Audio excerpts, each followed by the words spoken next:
Welcome to Vada Chennai சமையல். இன்னைக்கு நம்ம சேனல்ல நிறைய ரெசிபீஸ்க்கு யூஸ் பண்ற இன்கிரீடியண்ட்டை தான் ரெசிபியா பார்க்க போறோம். சேஷ்வன் சாஸ் எப்படி செய்யறதுன்னு பார்க்கலாம் வாங்க. வீடியோக்குள்ள போகிறதுக்கு முன்னாடி நம்ம சேனலை சப்ஸ்கிரைப் பண்ணாதவங்க இருந்தால் சப்ஸ்கிரைப் பண்ணுங்க. நம்ம சேனல்ல போடுற வீடியோஸை உடனே பார்க்கணும்னு நினைக்கிறவங்க மறக்காம பெல் ஐக்கனை பிரஸ் பண்ணுங்க. சேஷ்வன் சாஸ் செய்ய தேவையான இன்கிரீடியன்ட்ஸ் 25 கிராம் சிவப்பு காய்ந்த மிளகாய்,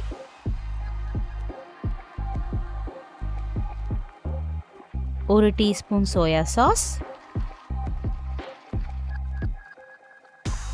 1 டேபிள் ஸ்பூன் வினிகர்,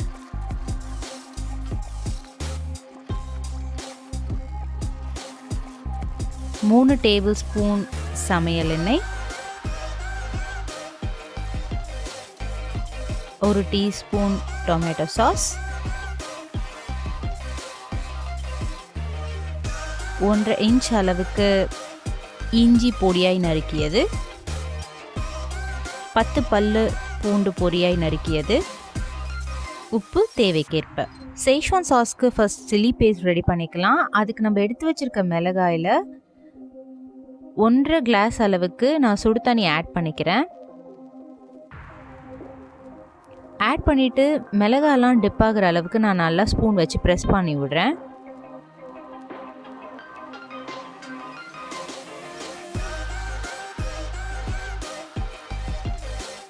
ஸோ இப்போ இதை மூடி போட்டு ஒரு 30 மினிட்ஸ் ரெஸ்ட் பண்ணலாம். ஸோ இப்போ 30 மினிட்ஸ் ஆயாச்சு. இப்போ இந்த மிளகாயெல்லாம் ஒரு மிக்சர் ஜாரில் ஆட் பண்ணிவிட்டு கொஞ்சமாக தண்ணி சேர்த்து நம்ம இதை பேஸ்ட்டாக அரைச்சி எடுத்துக்கலாம்.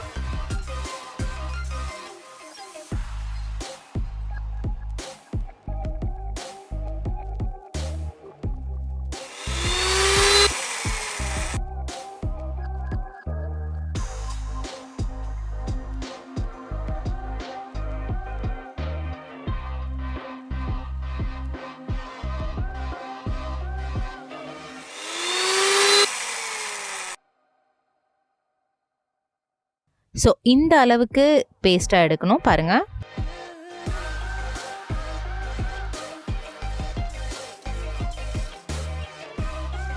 ஸோ இப்போ சாஸ் செய்ய ஒரு பேன் வச்சு நம்ம எடுத்து வச்சிருக்க 3 டேபிள் ஸ்பூன் சமையல் எண்ணெயை ஆட் பண்ணிக்கலாம்.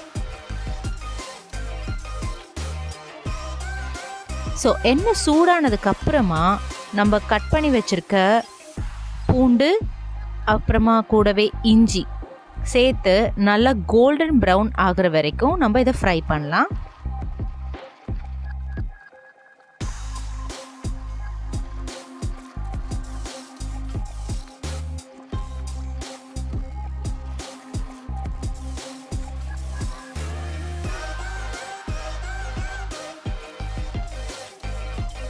ஸோ கோல்டன் ப்ரௌன் ஆயாச்சு.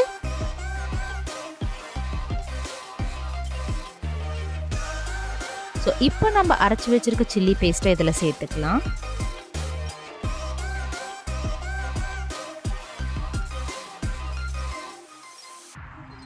சேர்த்து நல்லா ஒரு வாட்டி கலந்துடலாம்.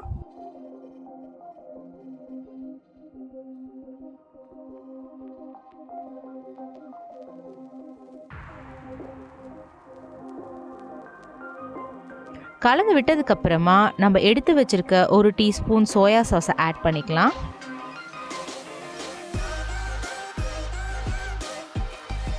கூடவே 1 டீஸ்பூன் டொமேட்டோ சாஸை ஆட் பண்ணிக்கலாம். ஆட் பண்ணிட்டு நல்லா கலந்து விட்டுக்கலாம்.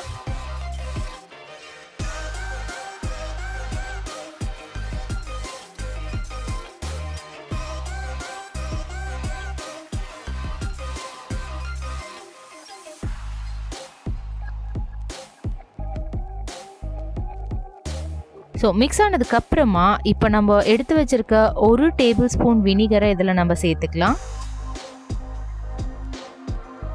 கூடவே இந்த சாஸ்க்கு தேவையான உப்பு இதையும் சேர்த்துட்டு நல்லா நம்ம இதை மிக்ஸ் பண்ணி விட்டுக்கலாம். ஸோ இந்த அளவுக்கு இப்படி மிக்ஸ் பண்ணதுக்கப்புறமா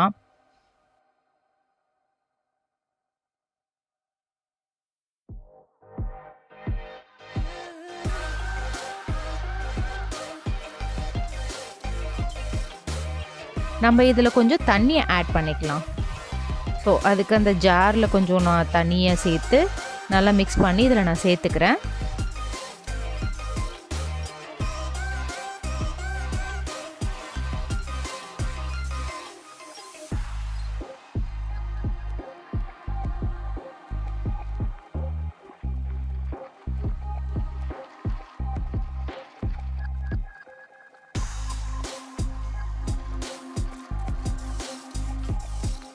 ஸோ ஒரு 1/4 கப் அளவுக்கு நம்ம தண்ணி சேர்த்து இந்த சாஸில் சேர்த்துக்கலாம். சேர்த்து நல்லா மிக்ஸ் பண்ணி விட்டுட்டு நம்ம இதை மூடி போட்டு லோ ஃப்ளேமில் வச்சு நம்ம இதை குக் பண்ணலாம். ஸோ இது பார்த்திங்கன்னா ஒரு 5 மினிட்ஸ் ஒன்ஸ் இதை வந்து நம்ம ஓப்பன் பண்ணி கலந்து விட்டு நம்ம இதை மறுபடியும் மூடி போட்டு நம்ம இதை குக் பண்ணணும். ஸோ நம்ம சேர்த்த தண்ணி எல்லாமே ட்ரை ஆகிற வரைக்கும், அதாவது ஆயில் வந்து செப்ரேட் ஆகும். இந்த மாதிரி ஆயில் வந்து அதில் செப்ரேட் ஆகும். ஸோ அது வரைக்கும் நம்ம இதை லோ ஃப்ளேமில் வச்சு நம்ம இதை குக் பண்ணோம். ஸோ இப்போ நம்மளோட சாஸ் வந்து ரெடி ஆகிடுச்சு. ஸோ இதை நம்ம ஒரு பவுலுக்கு ட்ரான்ஸ்ஃபர் பண்ணிக்கலாம். ஸோ இது பார்த்திங்கன்னா நம்ம ஏர்டைட் கண்டெய்னரில் ஸ்டோர் பண்ணி இதை நம்ம ஒரு 3 to 4 months வரைக்கும் நம்ம ஃப்ரிட்ஜில் வச்சு நம்ம யூஸ் பண்ணிக்கலாம். ஸோ இந்த ஒரு ரெசிபியை வச்சு நம்ம வெரைட்டியான ரெசிபீஸ் நம்ம செய்ய முடியும். ஃப்ரைட் ரைஸ், நூடுல்ஸ், இந்த மாதிரி ரெசிபீஸ்க்கு இதை நம்ம யூஸ் பண்ணலாம். ரொம்பவே ஈஸியான ரெசிபியில் வீட்டில் நீங்கள் இதை ஒரு தடவை ட்ரை பண்ணி பாருங்கள். ட்ரை பண்ணி பார்த்துட்டு உங்களோட வேல்யூபிள் ஃபீட்பேக்ஸ் ஏதாவது இருந்தால் கீழே கமெண்ட்டில் மறக்காமல் மென்ஷன் பண்ணுங்கள். Thank you and happy cooking with me Rudra.